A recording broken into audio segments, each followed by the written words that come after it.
Some stars who play your fave characters on screen are notoriously difficult to work with off-camera, and one of those people might be Jennifer Aniston. Sadly, there is more than one reason to believe that this starlet may not be America's sweetheart. Here's why some celebs don't want to work with Jennifer Aniston.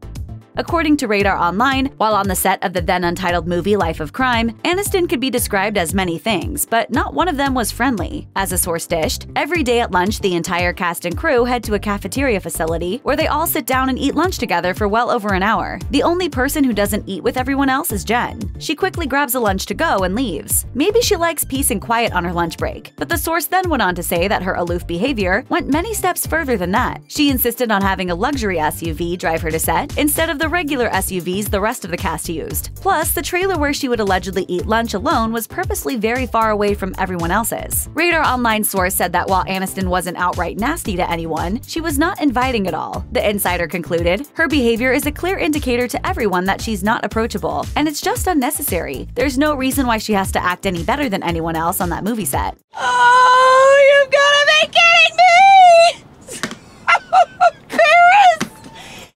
Acting like a diva is off-putting, but sometimes forgivable. Violence, on the other hand, is a completely different story. Surprisingly, Aniston herself admitted that she's been guilty of such behavior at work in the past. She confessed to Elle in 2011, "I threw a chair at a director. It wasn't my proudest moment." It turns out, Aniston may have had a good reason to be upset. The starlet revealed that it was because the director was mistreating a script supervisor. And as she tells it, no one was hurt. She added, "I missed, of course. I was like, you can't speak to people like that. I can't tolerate it. Everyone makes mistakes, but in Hollywood, stars are likely only allowed a few of those before they start building a reputation for being difficult."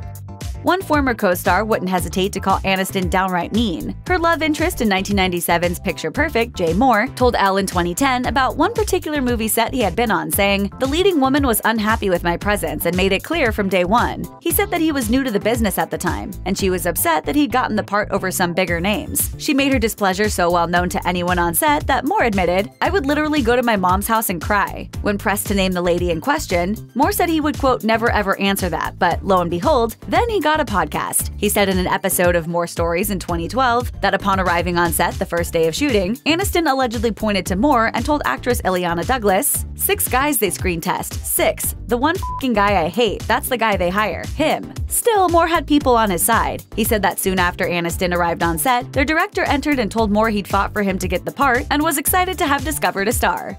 Some people don't want to work with Aniston because they simply don't think she's very talented. English actor Rupert Everett took the most direct jab at her career abilities during a 2010 interview with the Today program on BBC Radio 4. While discussing success in Hollywood, Everett argued that the business makes you a star more than talent does. And he used Aniston as an example, saying, "Okay, something will go wrong, like Aniston will have one too many total flops, but she's still a member of that club and she will still manage. Like a star forming in the universe, things will swirl around her and it will suddenly solidify into another vital tasteless rom-com." Other stars have shared a similar sentiment. Late comedian Joan Rivers once told Us Weekly that she was so bored with the actress, adding, "I would like to take Aniston and put her hair over her f***ing face."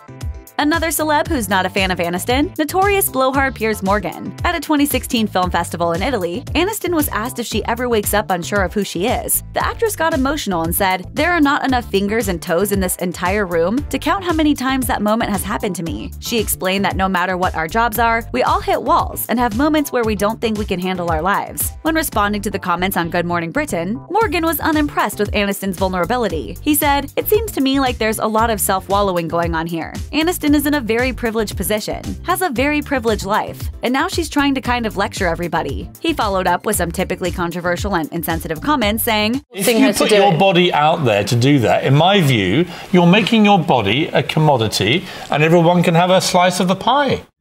Although Morgan added that he's met Aniston a few times and concluded that she's very likable, he summarized his point by saying, "Get a grip." Morgan didn't stop there. After Aniston wrote an essay about tabloid culture for the Huffington Post, Morgan wrote a response for the Daily Mail. He wrote that the least Aniston can do in return for all of the money she gets for magazine covers is to stop pretending it's all everyone else's fault that impressionable young girls struggle with their own beauty and body images as a result of seeing perfect photos of Aniston.